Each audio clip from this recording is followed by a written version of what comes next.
Hi, Azar here, bringing you Why Good Food's Good For You and Bad Food's Bad, Part 2. Now, if you haven't seen it, you really should see the first episode, as it talks about most of the major food groups.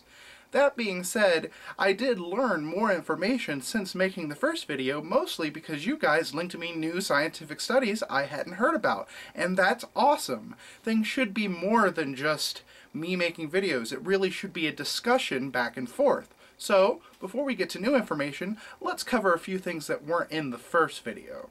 First off, I don't think I explained why meat was bad in large amounts. I was just like, meat's bad, okay, cholesterol, that's bad, okay, yeah. Large amounts of animal protein have been linked to heart disease, cancer, diabetes, and stroke. It also appears that dietary cholesterol is unneeded. The body makes all that it needs. That being said, it doesn't mean that dietary cholesterol is bad, it's just it's bad in unhealthy or large amounts. Foods can affect cholesterol production. For example, high fructose foods like orange juice can affect the production of LDL, the bad cholesterol. More reason to avoid fructose foods without the presence of fiber. Foods that affect the production of the good cholesterol, HDL, include nuts, fatty fish like salmon, olive oil, avocado, and oatmeal. And while it's not a food, exercise is the best way to increase HDL. A friend of mine linked a number of studies suggesting that this graph might not be telling the whole story when it comes to animal protein versus bone health. Food acidity might actually be the real culprit. Studies suggest that eating protein from both animal and plant sources is very good for bone health, as well as eating veggies in general.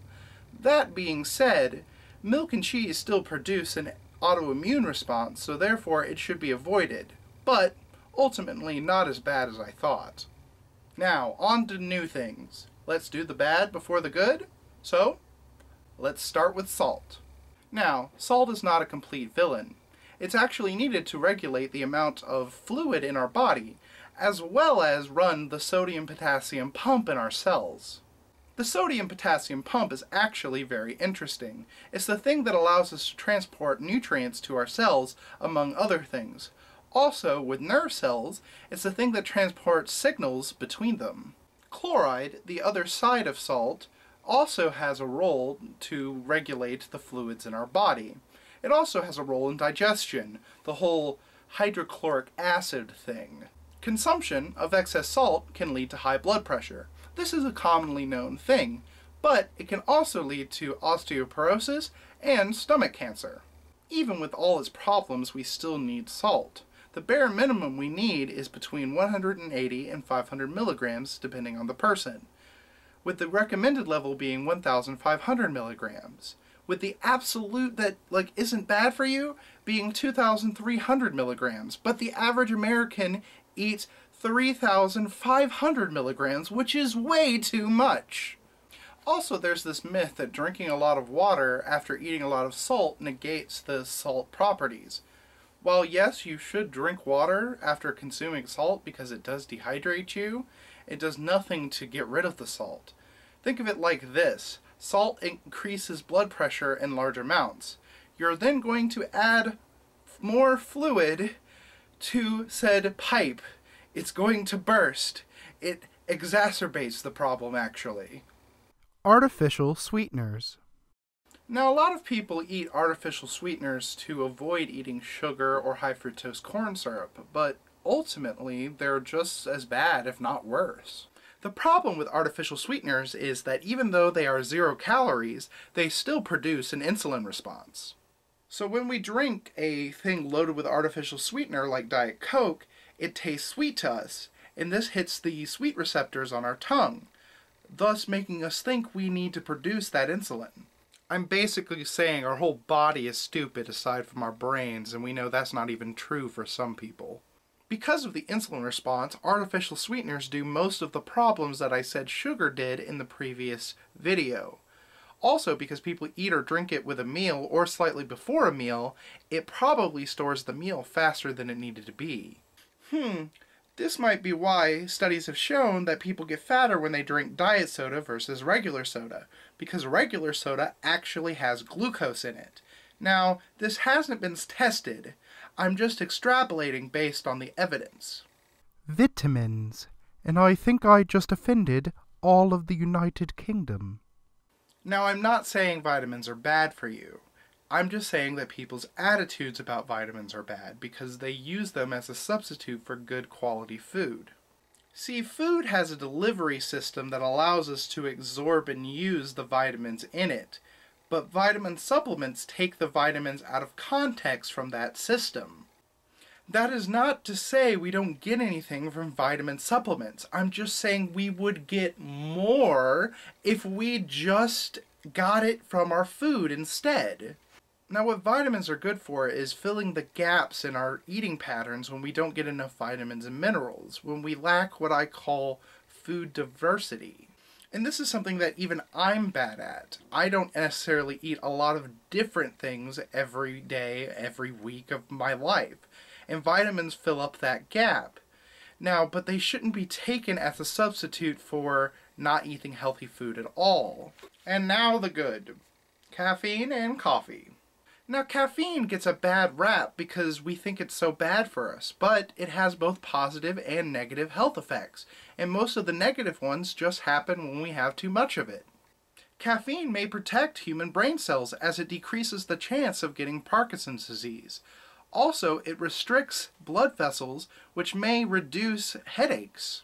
Coffee has been linked to lowering inflammation, as well as, contrary to popular belief, reduce chances of some heart-related problems. Also, it is linked to liver health. Now, caffeine does have some bad things about it, but it can be avoided as long as you don't have too much. Caffeine has been linked to osteoporosis, as well as we all know, it's a diuretic, which means it dehydrates you. Also, again, common knowledge, it causes sleep deprivation. And now for both the best and worst thing about coffee. Coffee actually seems to decrease the chance of getting diabetes if you don't have it, but makes it worse if you do. I know that doesn't make much sense, but that's where the research is pointing. Water. Now, we all know drinking water is good for us. Being hydrated is a basic thing we need to survive. But water probably does other things that you're not aware of. Being properly hydrated can alleviate minor pains, as well as dull, major, or chronic ones. Water is needed for our cells to run properly. It also combats muscle fatigue because it rebalances electrolyte levels. Also, water promotes clear and healthy skin, but it doesn't really do anything to decrease wrinkles. Sorry, Grandma and Grandpa. You suck! You're no talent! Also, something I'm sure we all know, water helps maintain regular bowel movements. Speaking of... You're everything that's gone wrong in this world! Well, that's why good food's good for you and bad food's bad, part 2. I hope you learned something. And if you did, please like the video. If you didn't, dislike the video, because I want to make content that people don't already know. So feel free to give that feedback. Anyway, this is Asserworth. I hope you have a good day, good health, peace. Green Lantern outro. But really, I do have some announcements to make. Again, before that, if you haven't seen the videos that I've showed below, you should check them out. They're very valuable in my opinion, or at least entertaining.